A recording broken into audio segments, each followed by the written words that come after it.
I'm a regular Sens fan. If you're on my Twitter, you'll probably see that too. Like I post regularly, retweet regularly about Sens stuff. So right now I'm at the FanFest. It is, I think, September 16th. And I actually wanted to look around to what people think the Sens are going to do this year. With the Karlsson trade, with a lot of things going on, people are usually thinking Sens to be like bottom tier. And I kind of want to know what the general fans who are here think about this. So I'm going to try and record some people, see the reactions, what they think the Sens are going to do this year here at the FanFest. So I'm going to give this one quick angle here.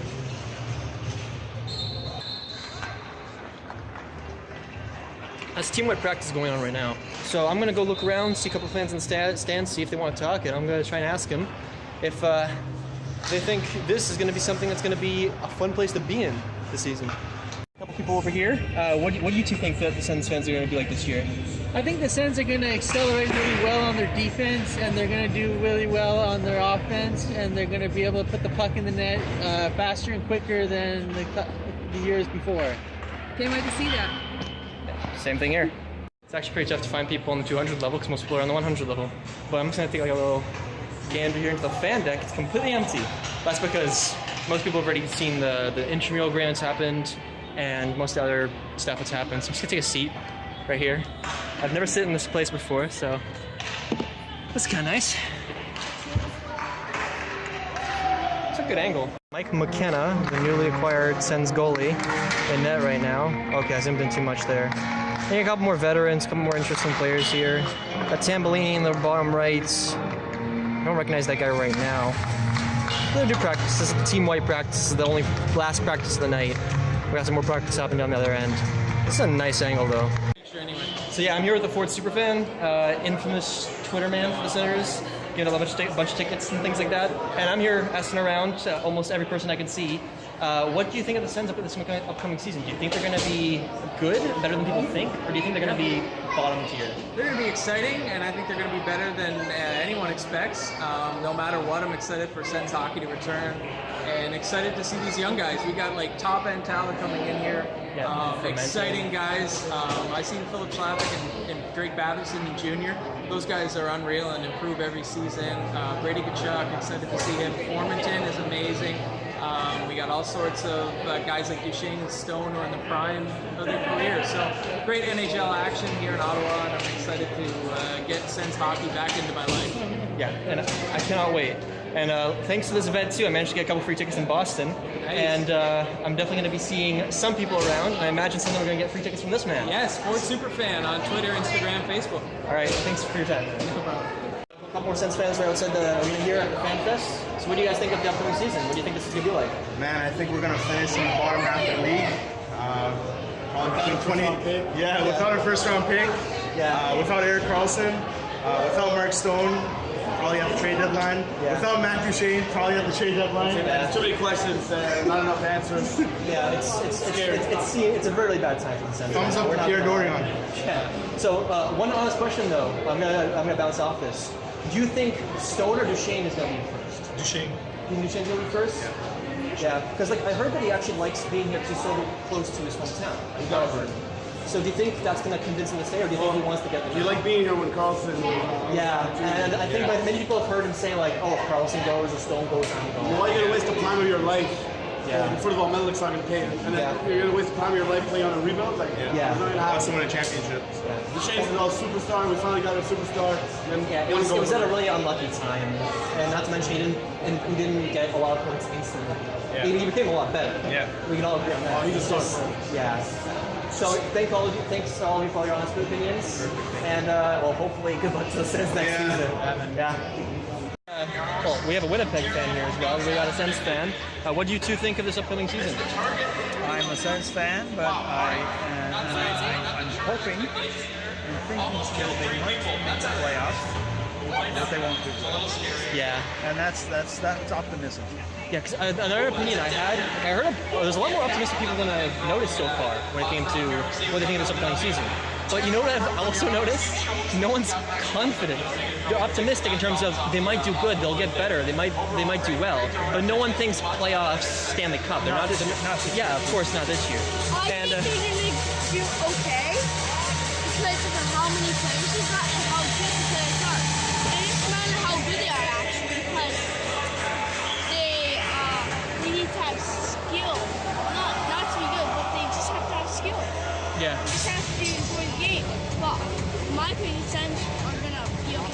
Yeah. I honestly think, my opinion, and I haven't given any of mine so far, so might be like the last one to end this whole section off. But yeah, my opinion is that the Sens aren't going to make the playoffs, but they're going to be like Carolina or Florida last season, where they're going to be close, and they're going to do better than people thought they would. Yeah, and that's still optimistic considering everyone else expects. I agree. But I think Carlson going out is a reality check for this whole team. They need another leader. They need someone else who can push the team forward. So I feel like this might be a blessing in disguise, although it was a very, very bad thing to happen. And an opportunity for some others to step up. Yes, and I honestly think Stone and Duchesne are going to have pretty good seasons if they stay healthy. Yeah.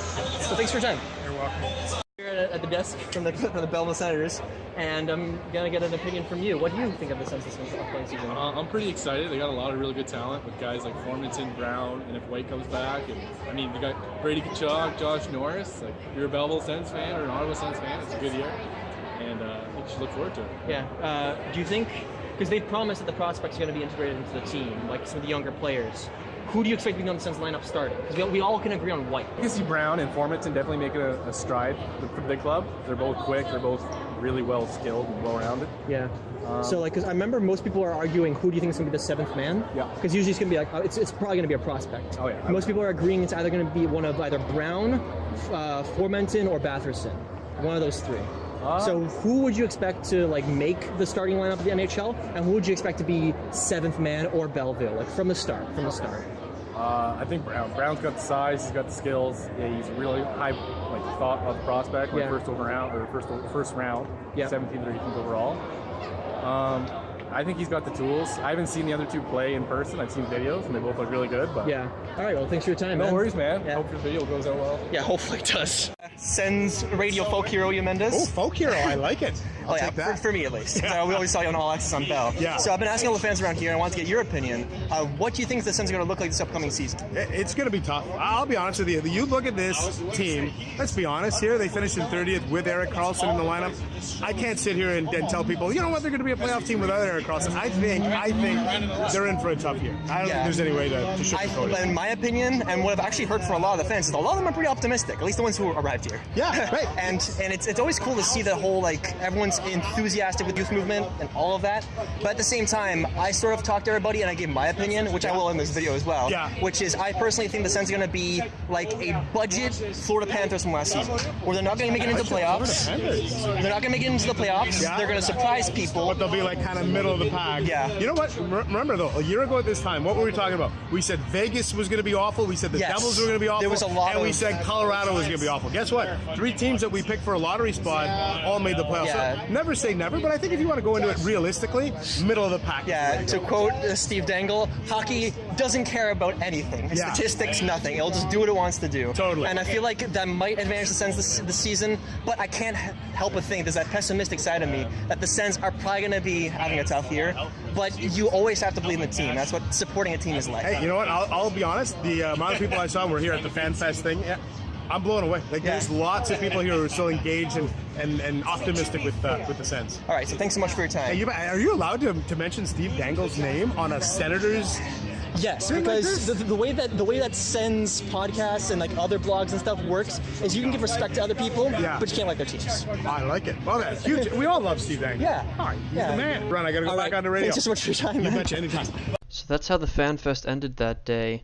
And I even got to a couple pictures of you from just before the scrimmage happened, you know, with people like Chris Weidman, Bobby Ryan, Mikhail Bodker, Alex Formenton, the entire lot. But after seeing the response of what the Sens fans had to this next season, I'm going to actually add in the second half of my prospect pyramid video, which was a roster prediction video, where I go over every line and I see how they fit at the start of the 2018-2019 season. Let's go ahead and get on with that.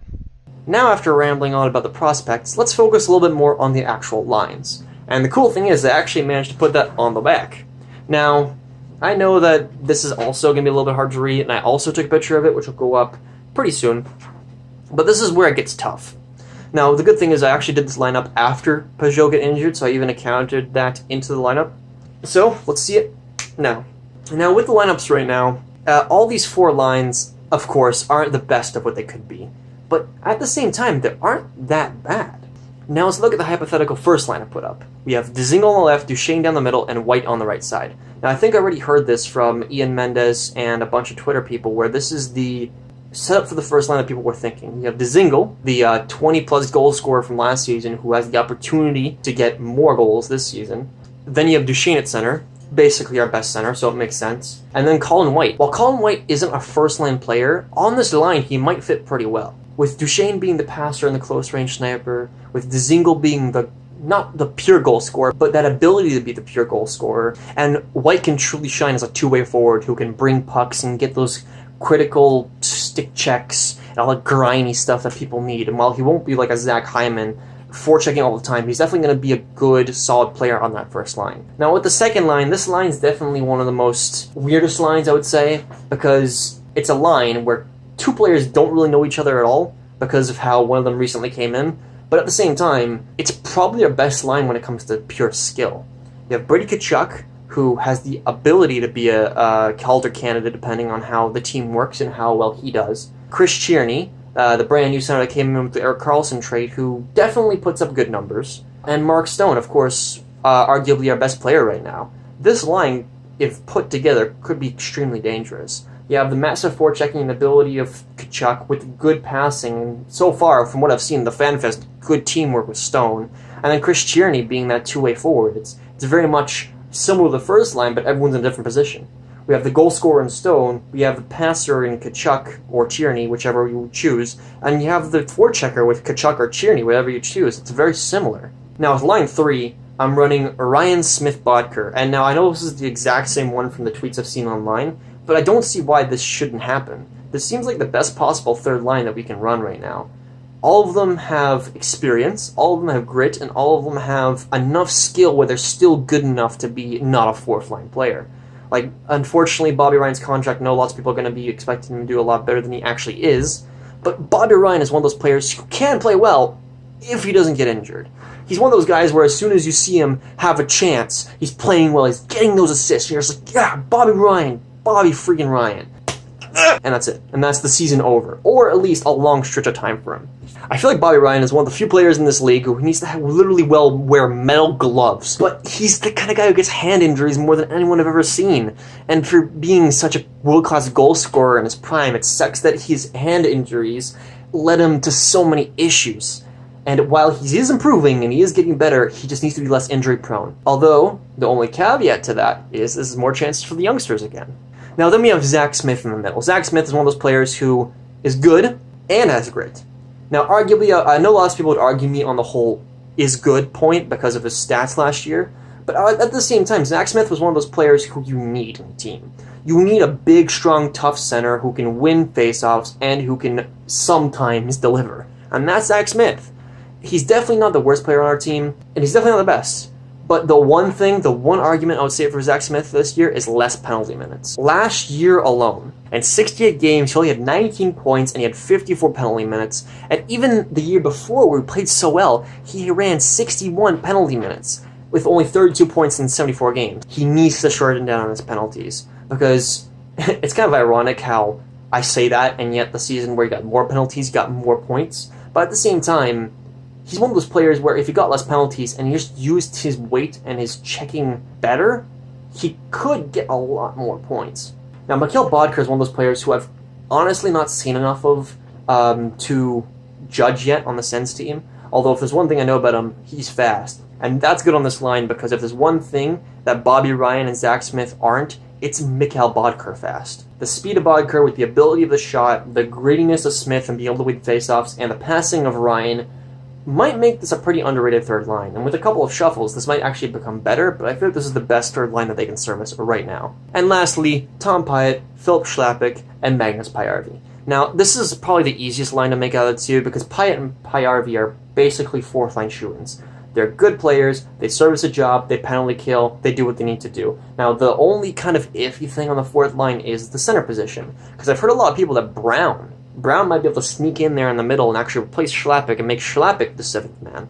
And while I can see that because Brown is 6'6" and massive, he's still not that grittiest player. He doesn't use his size that much. Schlappick's a little bit better with throwing his body around than Logan Brown is, which is weird considering Schlappick is pretty shorter. And those are the four lines that I'm running right now on my predicted roster lineup. And now the only sort of other things I'd like to mention, which are pretty important, are the injured or unavailable players. I kind of already touched this earlier. We have Pajot, who's out until March 2019 with a horrible Achilles injury, and I feel so bad for him that they got in training. Gabrick, who's on LTIR, as well as MacArthur, whose hockey career is over with his concussion problems. Now, the only sort of hopefuls they have written down right now that I even have on the paper are Batherson, Formenton, and Paul. Nick Paul is someone who can easily fit into the fourth-line slot, but both Batherson and Formenton honestly might have a chance of making it to the top 3 lines. Now, to end this off, we have the defense. We have Chabot and Ceci on line 1, Boro and Weidman on line 2, and Harper and DeMello on line 3. Now, we all know that Chabot and Ceci was one of those things that never really worked out when it happened, but it was during a season where nothing worked out. So you can't really argue too much that that lineup doesn't work. You have to see it for one more year to see if it properly works. And honestly, this entire defense, and as much as I hate to say this, revolves around Cody Ceci. Cody Ceci is, or has been, always an easy player to get mad at. He's had horrible defensive stats, especially in the past couple of years, and he just didn't develop as people wanted him to be for first-round picks a while ago. The good thing is he still fits into our defense, but is he worthy to be a top 6 defenseman right now? I would argue no. But at the same time, I know that, against my better judgment, he is good enough to be top 6. But he needs to improve his game. He needs to do a lot better, improve it last year, and a couple years before that were a down point in his career. Now, Chabot, I honestly was expecting him to have a breakout year last year, but that basically was stymied by the fact that Guy Boucher just didn't want to play him a lot of the time. As the season came along, Carlson got injured, he threw him into the lineup, and he performed. So I can only see Chabot starting the entire season this year, and he might have, honestly, a breakout season. He might even be the best player on the team. Now, Boro and Weidman is one of those partnerships that I was sad to see go, but I'm happy to see back, because Weidman, from what I've seen so far, he's just as good as I remember him. And I'm so happy to see him back, because he was such a bright light in the community whenever he was injured. And I cannot wait for him to come back. And of course, Borowiecki's Borowiecki. He's a defensive defenseman. Basically all I can say about him. He checks, he defends. His passing and shooting are good. His defense is where he shines, and that's how it should stay. Weidman being the offense, Boro being the defense, that's a good pairing. Now, lastly, we have the more question marky line, I would say, out of the whole Ottawa Senators roster right now. Ben Harper and Dylan DeMello. Now, Dylan DeMello came in the Erik Karlsson trade, and he's a good defenseman for his age. He got 20 assists last year, being on a lower pair defensive pairing for the San Jose Sharks. And Ben Harper was one of those players that didn't really see enough playtime for me to know how good he is on the NHL level, but he did get a shot for a reason. And honestly, I'm not going to put any judgment on either of them right now. I want to see how they play first, but this could be an underrated line. Honestly, it's my opinion. It could be an underrated line. And the hopefuls for the defense are Jarosz, Englund, and Bergman. All 3 of those have a decent chance of making it into the first line, depending on injuries. Bergman being the most interesting, I would say, out of the 3, because he's a normal two-way defenseman who's put up some goals, but definitely needs to improve his points. While Jarosz definitely feels like is the most likely, because he definitely has the body for NHL. He definitely has the checks and the physical ability for the NHL. He just needs to improve a little bit of his offensive output, his passing, his shooting. But even then, he's impressed me so far. I'm not going to lie with the scrimmages and the practices that I've seen. Oh, and also, and the goalies who are starting are Anderson and Condon, as per usual. Now, with Anderson and Condon, we know what to expect. Anderson is a man who's past his prime, but isn't due for a bounce-back year, while Condon is someone who hasn't really proven himself at AHL level yet, at least consistently. He's had flashes of brilliance, he's had flashes of being poor, and unfortunately that happened during last season when we needed a good goaltender the most. And that is it for the Senators' 2018-2019 Prospect Pyramid and Roster Prediction video. Now, if you enjoyed the video, please do whatever, like, comment, subscribe. Also, I'd actually like to know a little question from you. Are there any roster changes that you would have made that maybe I didn't make that were maybe a little bit short-sighted? I'd love to hear what you guys think. There's a lot of things that could have been missing. I'm not a hockey pro. I'm just a dedicated fan. And that is it for this video. See you guys.